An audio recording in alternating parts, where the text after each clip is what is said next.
асосгузори сулҳу ваҳдати миллӣ пешвои миллат президенти ҷумҳурии тоҷикистон муҳтарам эмомалӣ раҳмон дар доираи сафари корӣ нахуст дар деҳаи калтачанори ноҳияи балҷувони вилояти хатлон хати оби нӯшокиро мавриди истифода қарор доданд.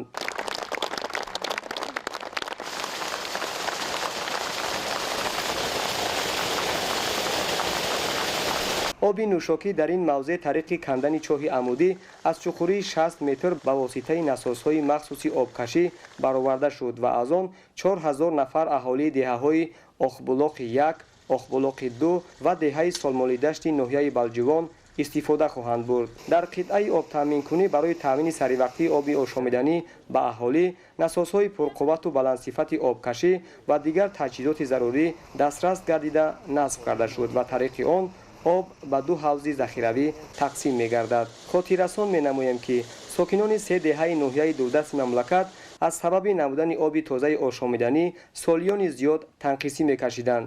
Дар партави дастгирӣ ва ташаббусҳои наҷибу созандаи пешвои миллат муҳтарам Эмомалӣ Раҳмон ҷиҳати таъмини аҳолии деҳот бо оби тозаи ошомиданӣ ва пешгирӣ аз паҳншавии ҳар гуна бемориҳои сироятӣ мушкилоти мавҷудаи сокинони Охбулоқи 1, Охбулоқи 2 ва деҳаи Солмолидашти ноҳияи Балҷувон бартараф карда шуд ва акнун сокинон аз оби аз ҷиҳати экологӣ тоза истифода мебаранд. имрӯз ба ин деҳаи баландтарини ноҳияи Балҷувон ки дар баландии ҷойгир аст ки дар инҷо оби нӯшокӣ набуд аз чашмаҳо истифода мебурданд кӯдакон соатҳои зиёд рафта дар лаби чашма дар навбат меистоданд ва падару модарони онҳо чӣ қадар мисол хиҷолат мекашиданд ки фарзанди мо ба об рафту дар он чӣ шуду чӣ гапҳо шуд.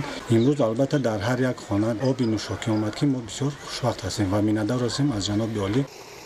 корҳои сохтмонӣ дар иншооти мазкур моҳи апрели соли ҷорӣ оғоз гардид ва барои саривақт ва дар муҳлати муайяншуда анҷом ёфтани он 50 нафар мутахассис ва коргарони маҳаллӣ ҷалб карда шуданд. маврид ба ёдоварист ки давоми солҳои охир дар заминаи таваҷҷӯҳи роҳбарияти олии давлат ва ҳукумати мамлакат татбиқи барномаҳои нави соҳавӣ ба 8 деҳаҳои дурдасти ноҳияи Балҷувон хати оби тозаи ошомиданӣ гузаронида шуда аз рӯи нақша корҳои лоиҳакашии таъмини хати оби нӯшокӣ дар чанд деҳаи дигар идома дорад.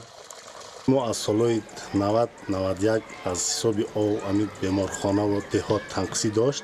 хушбахтона хайр бо ташаббуси ҷаноби олӣ ба мо хати ов кашида шуд ки хурсандии амид халқи амид беморхона ва дигарон аи ниҳоят зиёд аст.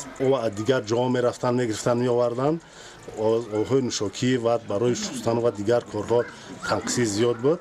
ҳозир хушбахтона хайр ба мо ов таъмин гардид. татбиқи 10-солаи байналмилалии амал об барои рушди устувор барои солҳои 2018-2028 ва дигар ташаббусҳои шоистаи сатҳи ҷаҳонии пешвои миллат муҳтарам Эмомалӣ Раҳмон дар масъалаи обу иқлим ҳамеша аз ҷониби ҷомеаи ҷаҳонӣ ва созмонҳои бонуфузи байналмилалӣ пуштибонӣ меёбад. таъмини оби тозаи ошомиданӣ ба сокинон ва ҳалли мушкилоти дар ин самт ҷой дошта идомаи татбиқи ташаббусҳои шоёни роҳбарияти олии давлат ва ҳукумати ҷумҳурии Тоҷикистон буда он марҳила ба марҳила амалӣ карда мешавад.